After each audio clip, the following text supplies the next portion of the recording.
Hi, how's it going? My name's Anthony Arevalo. I'm the creator of The Comic Experience. This is the very first video in a series of trainings on how to teach you to implement the comic experience within your classroom. Hi, how's it going there? I'd like to get into a quick summary of the impact that the comic experience has had on students. But before we get into discussing that issue, I'd like to share a story with you about a student who I had last year in class. So all year long, for a duration of time, we worked on the comic experience in class. And at the very end of the school year, we had a showcase of the different comics that students had created, and we invited their parents to come along and attend. And we turned it into somewhat of a showy event where we had parents come over, we created a big PowerPoint, and we shared different stories that students had created. It was a great big showcase. And during that time, the father of one of my students approached me. And the father went on to tell me that when he was in school, he used to get in trouble for this kind of stuff. And it happened on a daily basis. And his teachers would always get on his case. And he was so enthusiastic about this issue just because he was telling me that now we're using drawing as a strategy for learning. He said, when I was in school, I wish my teachers would have done this. And he not only went on to mention that, but he went on and discussed how the previous school year his daughter was really struggling with school and she wasn't interested in attending at all. She kind of lost sight of the whole educational purpose there. And with working on the comic experience, she really gained a lot of information about it. And after doing so, it made her really enthusiastic about attending school because she knew that every day, regardless of what was going on, she was going to get to work on the comic experience. And that's just a little story to highlight some of the positive benefits of utilizing the comic experience in class. So definitely positive. It really motivates students to participate as well as learn. Furthermore, when students are working on these types of activities, they're not only using the right portion of the brain, they're also using the left hemisphere of the brain. The left hemisphere tends to focus very heavily on the language arts portion, the writing, the structural aspect of it, whereas the right hemisphere of the brain relates to the creative aspect behind creating a comic. Also, we found that 31% of English language learners who've participated in this type of a project have increased a performance band on the CELT assessment. If you're not familiar with the CELT assessment, it's basically a test for English learners, and it's given on a yearly basis. Furthermore, the comic experience allows for integration of art, social studies, math, language arts, science into one complete project. A lot of the different samples that we've seen thus far have included stories about history or stories of science and math and how they're being integrated into the arts. Also, in English language arts, in relation to CST scores, we've seen an increase of 7% compared to focus groups in proficient and advanced categories. Also, the comic experience is a phenomenal way of utilizing the highest levels of Bloom's revised taxonomy, which would essentially be creativity. Throughout this entire process, creativity is being utilized. And if you're familiar with a Sir Ken Robinson or a Dan Pink, they really have great things to say about creativity and how it's kind of lacking in our current educational system. Well, this project is one that allows for a great deal of creativity on behalf of the students. Also, to get into the whole writing aspect, we allow students to plan, revise, edit, and finally publish a complete piece of work, which truly gets them to their own ownership, you could say. At the very end of this, they get to take this project home. They love sharing it with other people. They always want to tell their stories, and they are so enthusiastic about sharing this work that they've done. Thank you very much. Hi there. This is basically a really quick look into a 3-phase drawing lesson. To start off, what you want to do is you would start off with phase 1. It's essentially what I call a finger drawing. You're going to hold out one hand. With the other hand, you're going to draw the outline on a paper, but instead of a pencil, you're actually going to use your finger. One of the main reasons why we do this is to create a link between our mind as well as our hand. So what we're really working on here is hand-eye coordination. And typically, I would go through that activity for about 1 minute. I love to play music in the background. I feel that it helps set the tone of the class. From there, I would move into what's called a blind contour drawing. Blind meaning your students can't look at the paper. Contour meaning that they are drawing the outer edges of the hand. So again, for the blind contour drawing, you want to give your students about 4, maybe 5 minutes max. Tell them don't look at what they're drawing, so that their eyes are to remain on their hand that's in the air at all times. Whereas in their other hand, this time they'll actually have a pencil and they'll be working on the drawing that they need to finish.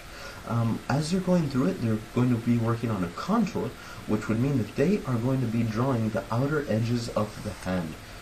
Think of it as a type of outline of the hand. The one rule that they need to adhere to is that their pencil must stay on the paper at all times.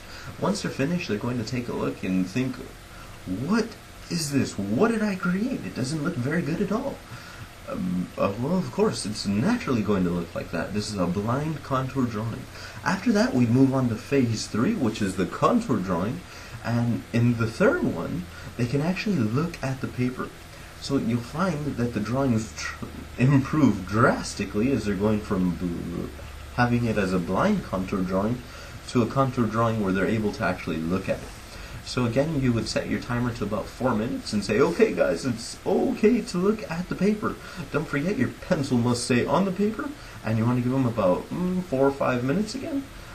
As an extra activity, something I like to do is maybe give them markers here, or colored pencils, or watercolors, and have them decorate it, their hand. From there, you could follow it up with a real quick writing activity as to maybe an explanation of what they did, or how they did it, or what strategies they incorporated. That's about it for the 3-phase drawing lesson.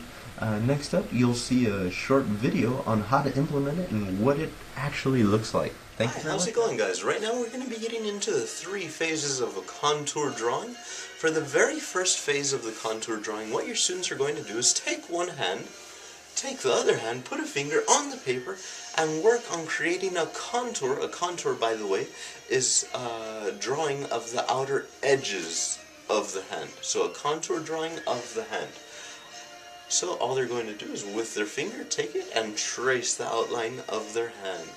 The reason why we do this is so that we can create a link between our mind as well as our hand. So with the very first phase, we're really focusing a great deal on hand-eye coordination. For the second phase of this activity, what your students are going to do is take a pencil in hand, put it on a blank sheet of paper, take their other hand, and work on creating the contour. The only thing is this one is slightly different. Again, it's blind, but they have a pencil in hand. So when you say go, your students would start drawing, and they cannot look at the paper. There's one rule to this: don't look at the paper. And if we're going to add a second rule, it would be keep your pencil on the paper at all times. Normally during this activity, you want to give your students about 4 minutes. So here goes. This is what it would kind of look like. I'm working again on the contour drawing of my hand.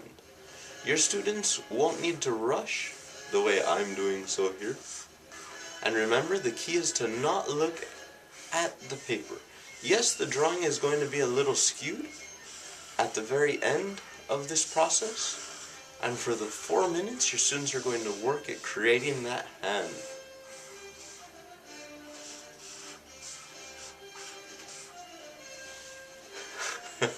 And if you notice, it's kind of a lot of skewed. This is typically what students will see. But the next phase in this, as we switch out our papers, and you want to have your students do the same thing, switch their paper to move on to the third phase. For the third phase in this project, it's a regular contour drawing where they can look at their hand, they can also look at the paper. And you'll find that on this third phase, your students' drawing and artwork is going to improve vastly. So, here goes.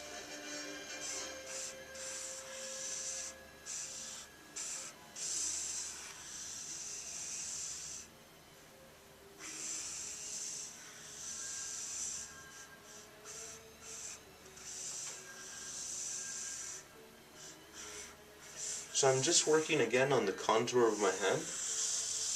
You'll have some students that are going to finish a little early, and for those students, what you want to have them do is go ahead and work on the inner lines of the hand.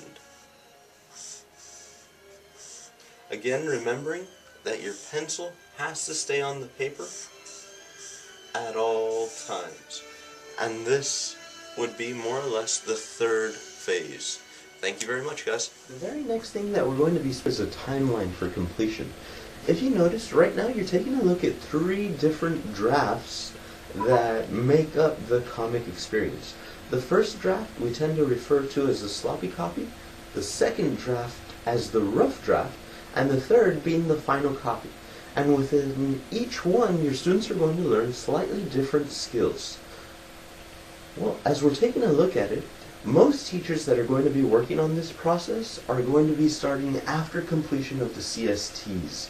And for the most part, they'll be spending about half an hour a day on it. If you were to start at the very beginning of May, the first day of May actually, your completion date for the sloppy copy would be May 13th. And throughout this process, you'd be working on the sloppy copy for about half an hour a day. After that, your students would move right into the rough draft, where they'd be planning and basically creating their comic. And the completion date for that would be May 27th, 2011. After that, your students would have about another 2 weeks from that point on to finish the final copy, which would need to be done more or less by about June 10th of 2011. Hi there, we're going to be taking a short break. This video has been about 15 minutes long now. The next video again will be about 15 minutes, and we'll try and keep it in about 15-minute increments. This way you can get some kind of a break. Thanks.